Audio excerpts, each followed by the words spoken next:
Hello and welcome to another video. Today I thought I'd talk about top-down versus bottom-up sweaters. So sweaters knitted in the round mostly from the bottom up or from the top down. Some of the differences, some of the how things have changed over the years, because there's been quite a drastic change in the last 20 years that I've been designing knitwear, and some of the misconceptions and some of the interesting things I've observed online and heard other people say about top down or bottom up knitting and which is best. So I hope you enjoyed today's video.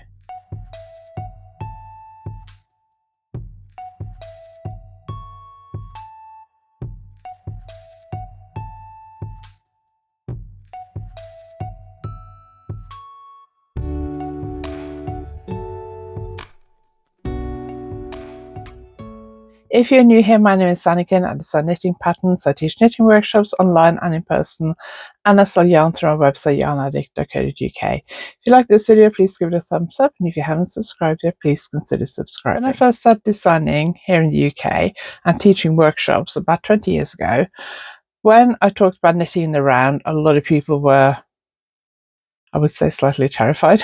Knitting sweaters in the round in the UK at that time was very rare. You didn't see a lot of patterns published by the main yarn companies.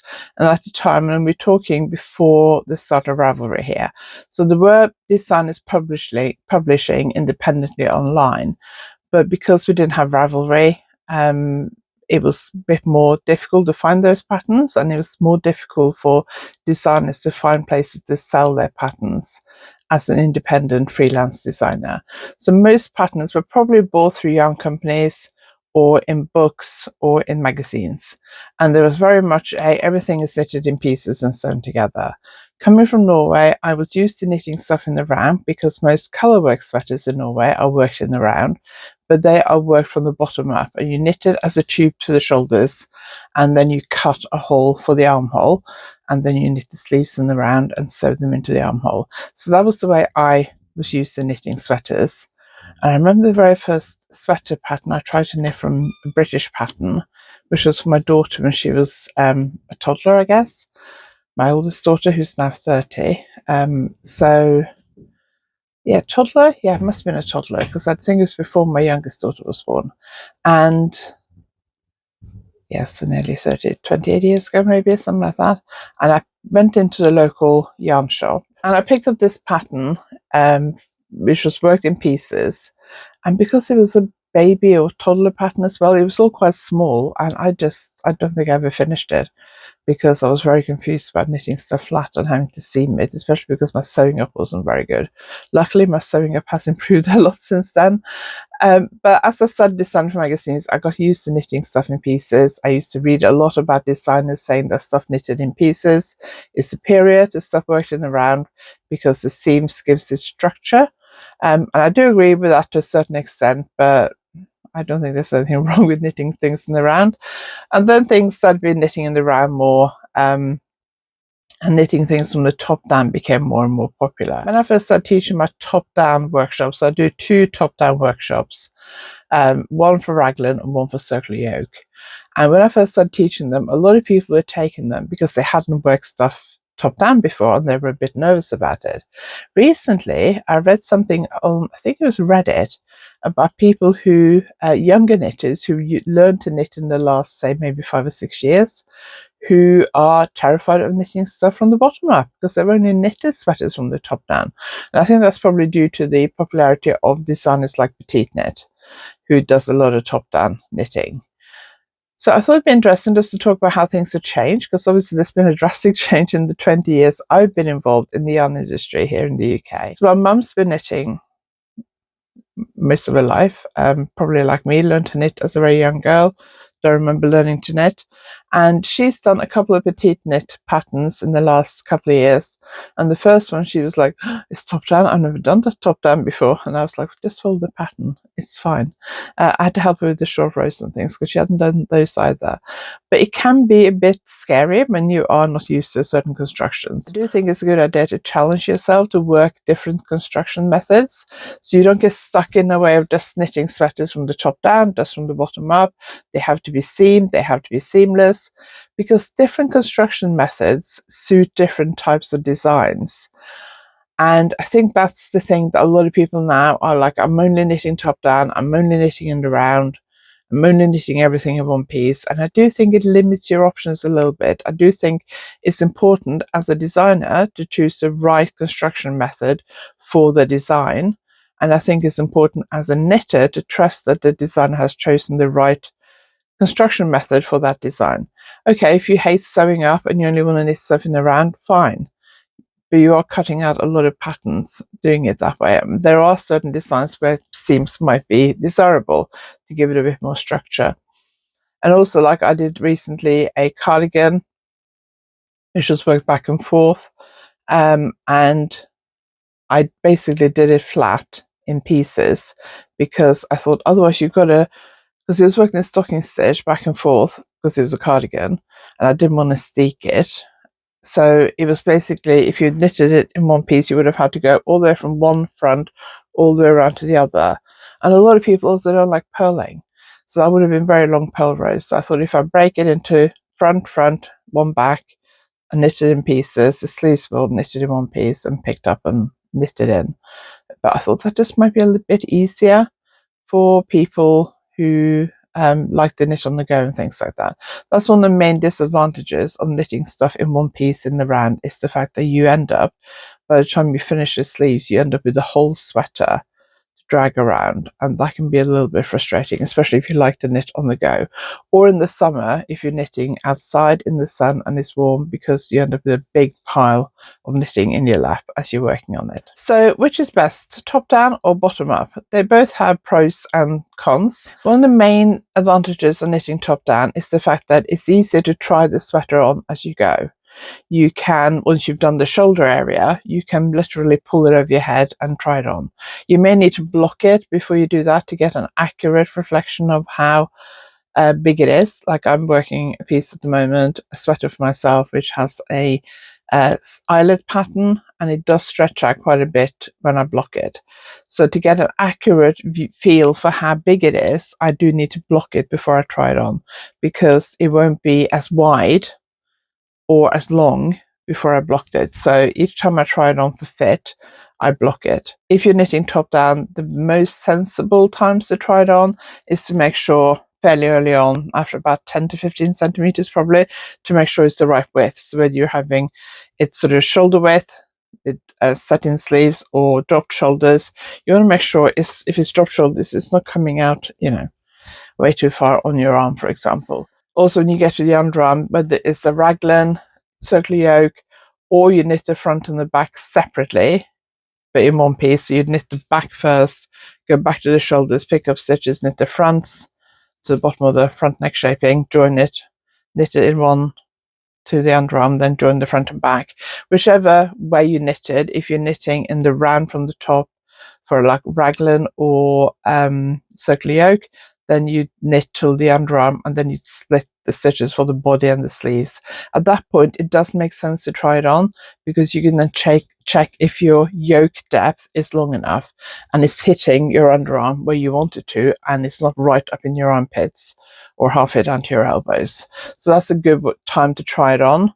But you do need to block it to make sure it's going to fit properly. And then also try it on for length. Is it long enough? Do you want it longer, shorter? And the same thing with the sleeves. Try it on to see whether the sleeves are long enough or too short or whatever.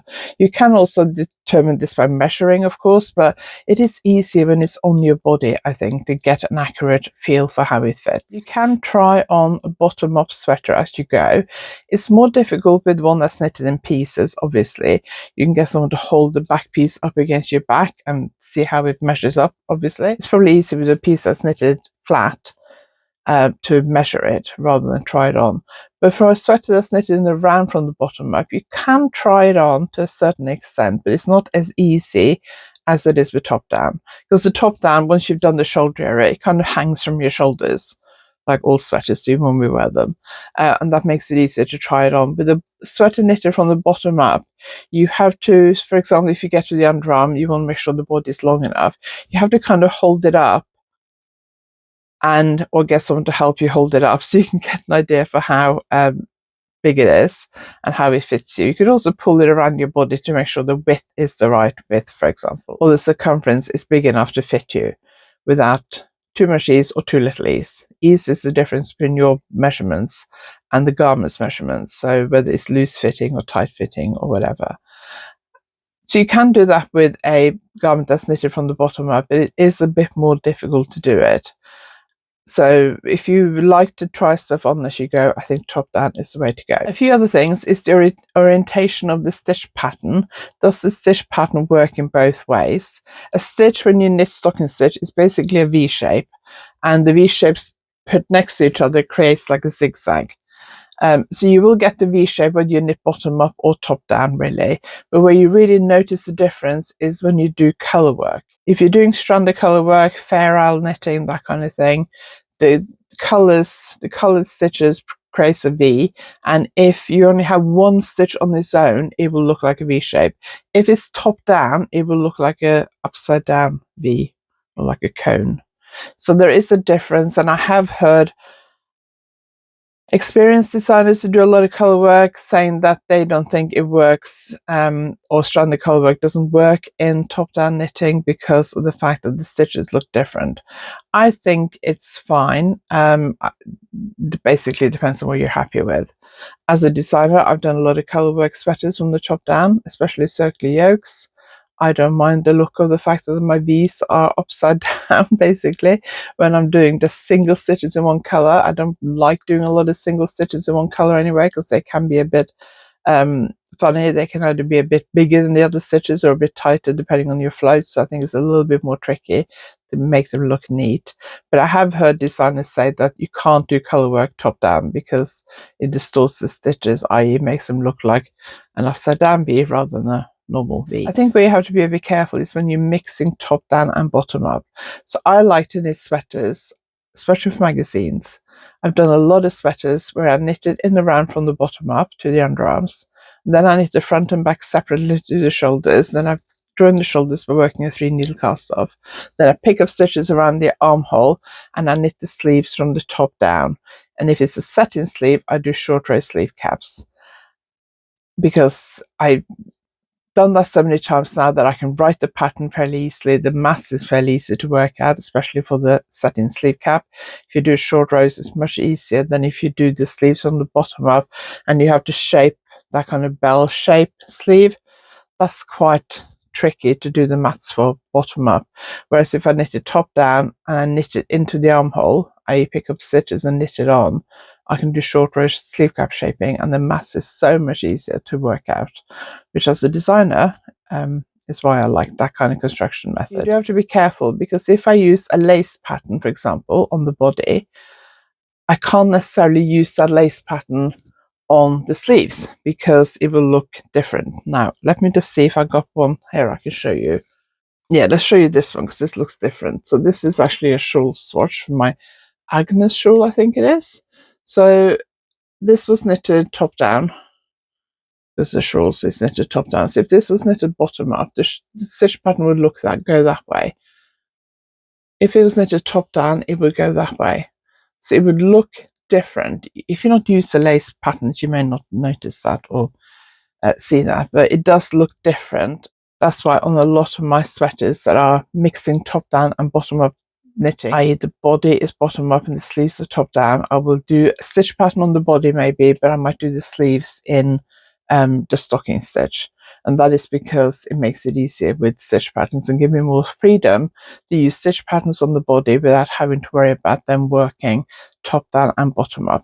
Some stitch patterns will work for both. For example, this one from my current sweater that I'm knitting, this is just an eyelet pattern. Doesn't really matter if it's top down or bottom up because they look the same. So it does work with some things but not with others. I've also seen some very experienced knitwear designers. I'm not going to name any names, but they are very, very popular. They've got a huge following and they've been around for a long time.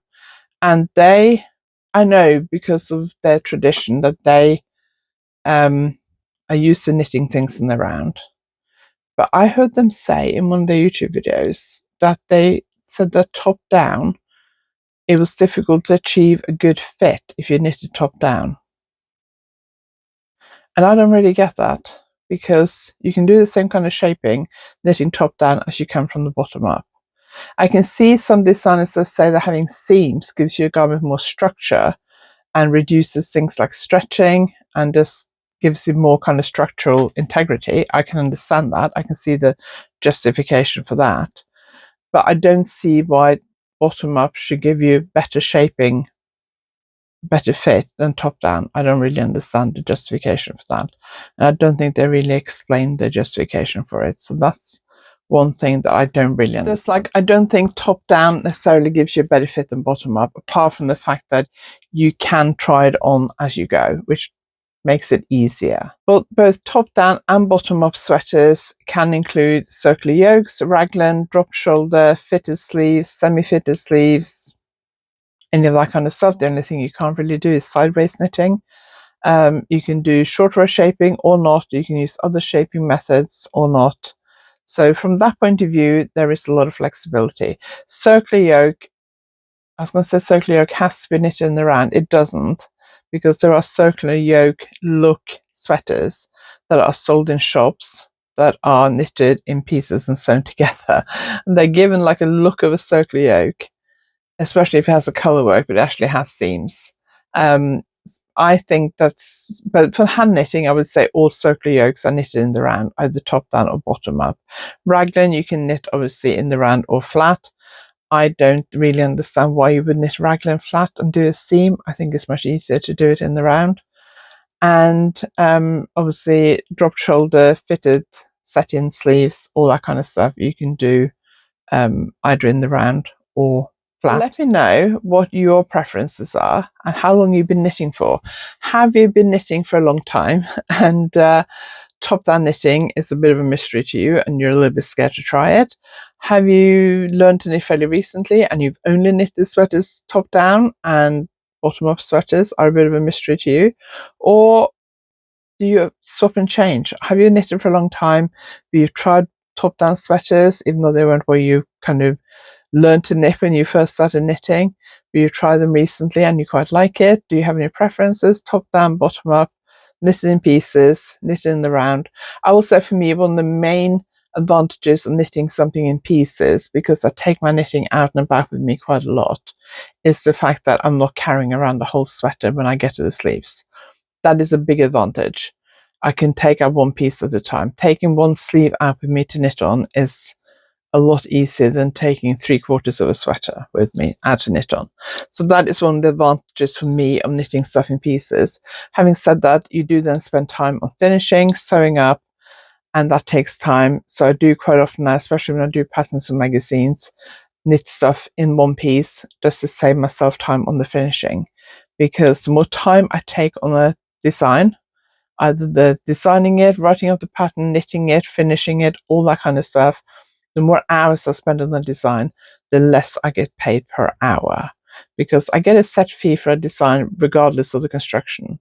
So sometimes I do make that decision based on the fact that it might be a tight deadline, and I think if I knit it in one piece, I haven't got to worry about spending an evening sewing it up, for example. So that sometimes goes into my decision making as well, if I'm perfectly honest. But let me know your preferences and let me know what you tried and what you think of the different options I talked about in today's video. So I hope you enjoyed today's video. If you liked it, give it a thumbs up. And if you haven't subscribed, please consider subscribing. Thank you very much for watching, and I'll see you next time.